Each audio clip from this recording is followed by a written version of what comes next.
সুখধারান YouTube চ্যানেলে আপনাদের সকলকে আবারও স্বাগত জানাই। আশা করি ভালো আছেন। একটু দেরি হলেও এই ধরনের যেহেতু ইনফরমেশনগুলো আপনাদের সঙ্গে শেয়ার করি, তাই এটাও শেয়ার করছি। তো এটা ইনসেনটিভ এবং ডেটা চার্জের একটা অ্যালটমেন্টের খবর। আমি একটু ব্যস্ত থাকার কারণে আপনাদের সঙ্গে শেয়ার করতে পারিনি, সরি।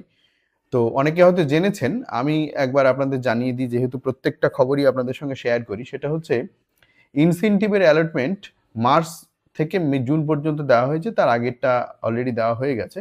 এখানে একটা অ্যালটমেন্টের স্যাংশন অর্ডার, সেটা মার্চ, এপ্রিল, মে, জুন 4 মাসের ইনসেনটিভ অঙ্গনারী ওয়ার্কার এবং হেল্পার, অঙ্গনারী দিদি সহায়িকাদের জন্য দেওয়া হয়েছে এবং ডেটা চার্জ দেওয়া হয়েছে এপ্রিল থেকে জুন পর্যন্ত। এপ্রিল, মে, জুন 3 মাসের ডেটা চার্জ। তো মার্চ পর্যন্ত অলরেডি দেওয়া হয়ে গেছিল। তাহলে 2026 সালের মার্চ থেকে জুন পর্যন্ত ইনসেনটিভ 4 মাসের 500 টাকা করে ওয়ার্কাররা পাবেন, হেল্পাররা পাবেন 250 টাকা করে, আর ডেটা চার্জ 166 টাকা করে এপ্রিল থেকে জুন মাস পর্যন্ত। অ্যালটমেন্ট অলরেডি এসে গেছে, বেশ কিছুদিন হয়েছে। দেখতেই পাচ্ছেন 15ই জুলাই অর্ডারটা বেরিয়েছিল, অ্যালটমেন্টের অর্ডারটা। তো অনেক অফিস হয়তো এই অর্ডারের ভিত্তিতে, মানে এই অ্যালটমেন্টের ভিত্তিতে বিল করে ট্রেজারিতে সাবমিটও করে দিয়েছে। কিন্তু এইটা পেয়েছেন কিনা আপনারা, ঠিক এর আগে যেটা অর্ডারটা এসেছিল সেটা মানে ফেব্রুয়ারি মাসের ইনসেনটিভের টাকা কিন্তু অনেক অফিস করে দিয়েছে এবং পেয়েও গেছে অঙ্গনওয়াড়ি দিদিরা। কিন্তু এইটা প্রসেস হয়েছে অনেক জায়গায়, হয়তো অনেক জায়গায় এখনো হয়নি বা হচ্ছে।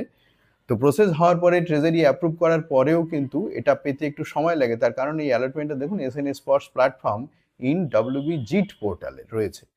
তো এই ডব্লিউবি জিট পোর্টালে আমি আগেও হয়তো আপনাদের সঙ্গে শেয়ার করেছিলাম বা বলেছিলাম একটু সময় লেগে যায়। তো এইটা কিন্তু আছে বিষয়টা। যাই হোক, সময় লাগলেও এটা আপনারা পাচ্ছেন, হয়তো খুব তাড়াতাড়ি পেয়ে যাবেন। একটু আমি আপনাদের দেখিয়ে দিই, ডব্লিউবি জিট পোর্টালে কিন্তু বিল ট্রেজারি পাস করবার পরেও পুশ টু পিএফএমএস হয়ে থাকে। ঠিক আছে, দেখবেন পুশ টু পিএফএমএস হয়ে থাকে, এটা একটা বিষয়। তো এই বিলগুলো কিন্তু ছাড়তে বেশ সময় নেয়। দেখুন এর আগে যেটা আমরা ইনসেনটিভ পেয়েছিলাম, সেই ইনসেনটিভের যে টাকাটা সেইটা দেখুন ছেড়েছিল কত দিনে।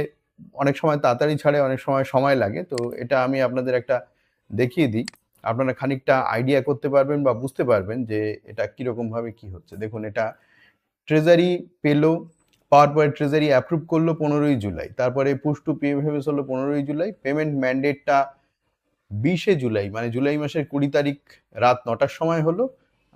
আরবিআই পুশ ফাইল মানে ওই 21 তারিখে সকালবেলায় মোটামুটি সবাই পেলো। তাহলে দেখুন বিলগুলো রেডি করা হলো 13ই জুলাই, 14ই জুলাই ট্রেজারিতে পাঠানো হলো, ট্রেজারি রিসিভ করলো। এটা রাতে ফরওয়ার্ড করার পর এটা ট্রেজারি রিসিভ করলো পরের দিন।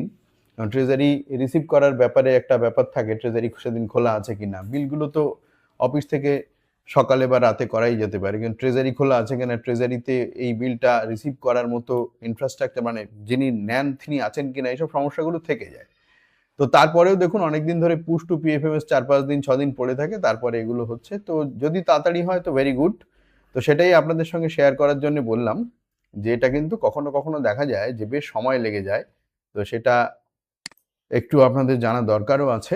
বিল প্রসেস হয়ে গেলেও পুশ টু পিএফএমএস হয়ে থাকে বেশ কিছুদিন, এরকম দেখা যাচ্ছে। যত তাড়াতাড়ি হবে ততই ভালো। তো আপনাদের অ্যাকাউন্টে ক্রেডিট হয়ে যাবে। বিল প্রসেস হচ্ছে, বিভিন্ন জায়গায় বিভিন্ন রকমভাবে প্রসেস করছে, যত তাড়াতাড়ি সম্ভব। কিন্তু এই ডব্লিউবিজেআইটি প্ল্যাটফর্মে একটু সময় লেগে যায়, কিন্তু আপনারা পেয়ে যাবেন। তো এইটা এসছে, এটাই আপনাদের সঙ্গে শেয়ার করার ছিল। ভালো থাকবেন, দেখা হবে পরের ভিডিওয়ে।